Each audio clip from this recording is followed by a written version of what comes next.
हुआ मावलान जी सीतोल மாண்புமிகு அவைத் தலைவருக்கு வணக்கம். இந்த அரிய வாய்ப்பை எனக்கு வழங்கியமைக்காக என்னுடைய நன்றியை உரித்தாக்குகிறேன். அரசமைப்பு சட்டம் ஏற்கப்பட்டு 75 ஆண்டுகளை தொட்டிருக்கிற நிலையில் அதை கொண்டாடும் வகையில் 2 நாட்களாக இந்த அவை புரட்சியாளர் அம்பேத்கர் அவர்களை போற்றிக் கொண்டிருக்கிறது. புரட்சியாளர் அம்பேத்கர் அவர்கள் 3 ஆண்டு காலம் அல்லும் பகலும் அயராது உழைத்து ஒரு புதிய இந்தியாவை, சமத்துவ இந்தியாவை கட்டமைப்பதற்காக இந்த நாட்டுக்கு ஒரு அருட்கொடையாக வழங்கிய சட்டம்தான் இந்திய அரசமைப்பு சட்டம். இது வெறும் சட்டம் மட்டுமல்ல, புதிய இந்தியாவை கட்டமைப்பதற்கான கோட்பாடும் ஆகும். இந்திய அரசமைப்பு சட்டத்தின் முகப்புரை அதை விளக்குகிறது. இந்திய அரசமைப்பு சட்டத்தின் முகப்புரையில் நாம் எத்தகைய இந்தியாவை எதிர்காலத்தில் கட்டமைக்கப் போகிறோம் என்பதை உறுதிப்படுத்தி இருக்கிறார்கள். சோசலிசம், செக்யூலரிசம், புளூரலிசம் மற்றும் பெடரலிசம் என்கிற இந்த 4 கோட்பாடுகளும் இந்திய அரசமைப்பு சட்டத்தின் அடிப்படை கூறுகளாகும்.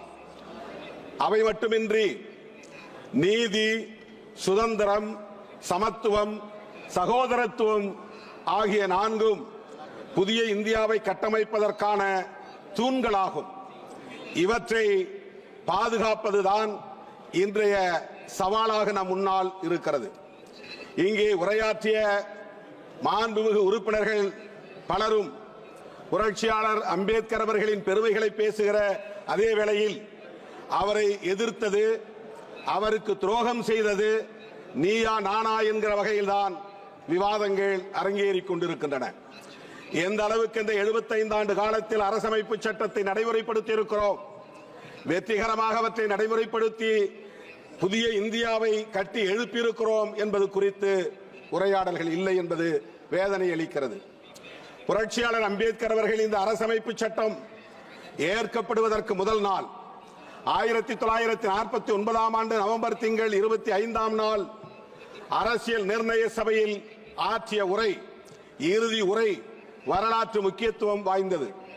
3 ஆண்டு காலம் அரும்பாடுபட்டு உழைத்து உருவாக்கிய அந்த அரசமைப்பு சட்டம் குறித்த கவலையை அவர் வெளிப்படுத்துகிறார்.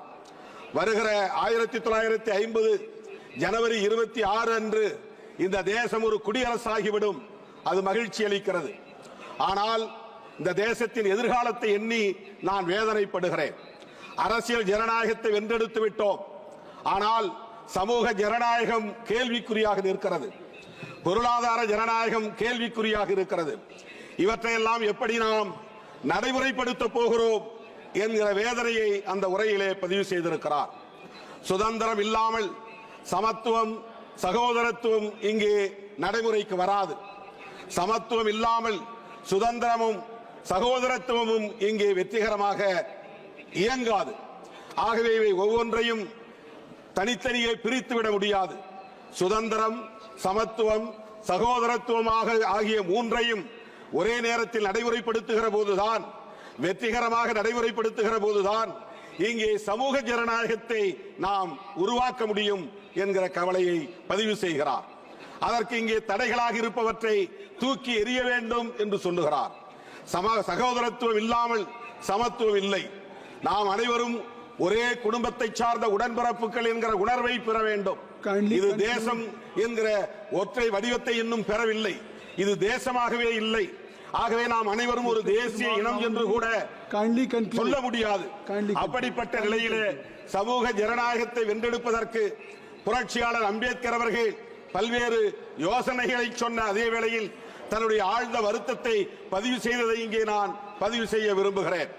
இங்கே எதிர்காலத்தில் வர இருப்பவர்கள் நாட்டை விட மத நம்பிக்கைகள் மேலானதா அல்லது மத நம்பிக்கைகளை விட நாடு மேலானதா என்ற கேள்விக்கு யார் விடை செல்ல போகிறார்கள்? ஒருவேளை நாட்டை விட மத நம்பிக்கைகள் மேலானது என்று கருதினால் இந்த தேசம் மீண்டும் சுதந்திரத்தை இழக்க நேரிடும். இந்த தேசத்தின் சுதந்திரத்தை மீண்டும் நாம் வென்றெடுக்க முடியாத நிலை உருவாகிவிடும் என்ற கவலையை வெளிப்படுத்தி இருக்கிறார். 75 ஆண்டுகளுக்கு முன்னால் தீர்க்க தரிசனமாக அவரால் உணர முடிந்திருக்கிறது. மத நம்பிக்கை உள்ளவர்களின் கைகளில் ஆட்சி அதிகாரம் சிக்கிக் கொண்டால் நாட்டை விட மத நம்பிக்கைகளே மேலானது என்பதை அவர்கள் உறுதிப்படுத்தக்கூடிய நிலை உருவாகும் என்பதை இங்கே சொன்னார். புரட்சியாளர் அம்பேத்கர் சொன்னது இங்கே இப்போது நடைமுறையில் இருப்பதாகத்தான் நம்மால் உணர முடிகிறது.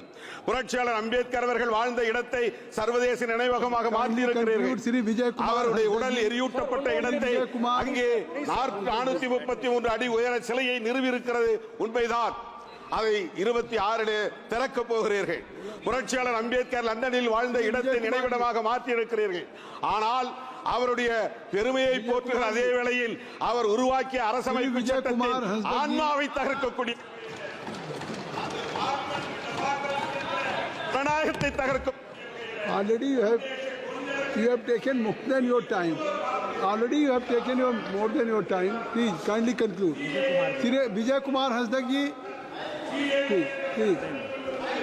Vijay Kumar. सर, मैं बोलना आरंभ करता हूं और धन्यवाद देता हूं कि आपने मुझे कॉन्स्टिट्यूशन एडॉप्शन पे बोलने का मौका दिया। सर, इधर हूं। हो गई बात। और हो गई। I have already given more than 3 minutes more. Kindly conclude. Single minute. Kindly conclude. Sir, single minute. பொருளாதார அடிப்படையிலான இடஒதுக்கீட்டு முறையை இங்கே சட்டமாக்கி இருக்கிறீர்கள். இது அரசமைப்பு சட்டத்திற்கு எதிரான தாக்குதல். ஆனால் schedule cost, schedule tribes, OBC மக்களுக்கான இடஒதுக்கீட்டிற்கு சட்டம் இல்லை. श्री विजय कुमार जी, धन्यवाद।